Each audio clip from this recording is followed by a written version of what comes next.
There are three key elements that you must take advantage of in order to get your video game unit for roughly 1/3 the price. The first two elements are very easy to do. In fact, it takes zero skill on your part. If you decide not to execute the first two elements exactly like me, just know you're going to end up paying more, and quite possibly a lot more, for your video game console.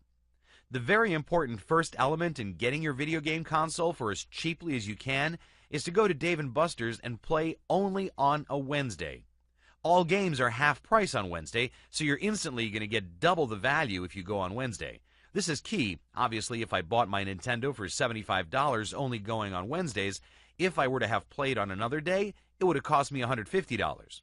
So, very easy to do. Just schedule your game playing for a Wednesday and take advantage of the half-price games. I'd also like to add, I only go at night. You can go any time of the day on Wednesday, day or night. However, at night, it's pretty busy on a Wednesday as there are a lot of people there for half-price night. This keeps the staff at Dave & Buster's fairly busy while I'm at work. They don't really notice me or what I'm doing.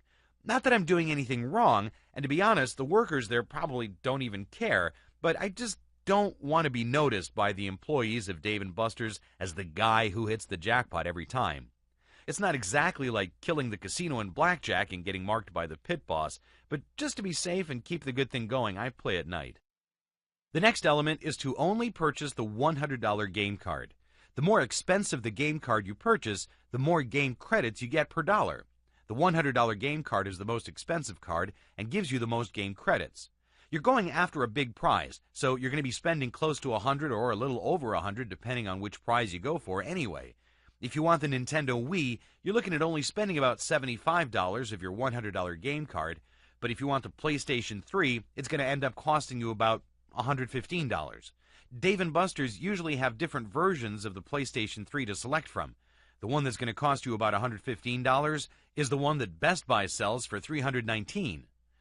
The new black Xbox 360 that has the 250G hard drive and sells for $299 at Best Buy is also going to cost you about $115 at Dave & Buster's if you're purchasing the $100 game card. Now, if you just keep purchasing $20 game cards, it's going to end up costing you far more as you get far less credit per dollar. For example, a $20 game card only gets you 100 credits, and if you then power it up with all the bonuses, you end up paying $23 and only getting 125 credits. That's only 5.4 credits per dollar. If you purchase the $100 game card, you get 750 credits. That's 7.5 credits per dollar. Obviously, more bang for the buck.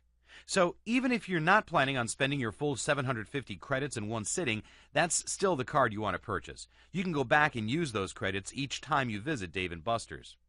If you want to win your game console in one visit, fine.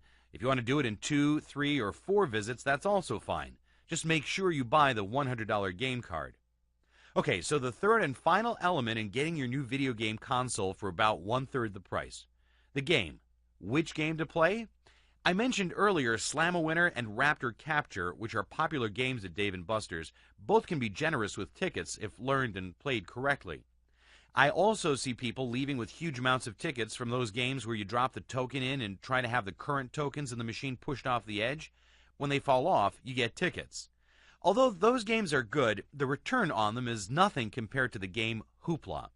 Hoopla is the game you want to play. The idea of the game is to drop a hoop over a cylinder in the base of the machine. The cylinders with the skinny tops give you less tickets than the cylinders with the larger tops. The skinniest cylinder is worth 50 tickets, and the largest cylinder is worth 200 tickets. What I do, and what you're going to do, is figure out the spot to drop over the 200-ticket cylinder every time. There's no luck involved at all. It may take you a few practice tries after I show you the method, but after that, it's as easy as taking candy from a baby. Being that the game only costs 2.0 credits to play on Wednesday, and I get 200 tickets each and every time I play, you can see how I can get a lot of tickets really fast. If I play the game 5 times, I spend only 10 credits, and I acquire 1,000 tickets. If I play the game 50 times, I spend 100 credits and acquire 10,000 tickets.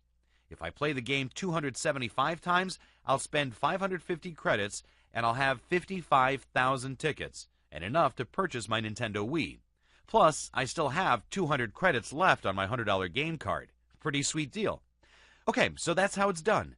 In the next video, I'm going to show you exactly how you can hit the 200 ticket jackpot in Hoopla every time. But first, let's recap the 3 key elements in getting your video game console for 1/3 the normal price. First, make sure you only go play on Wednesday. This is key as all games are half price on Wednesday. Second, only purchase $100 game cards. The higher the value of the game card you purchase, the more credits you're going to get.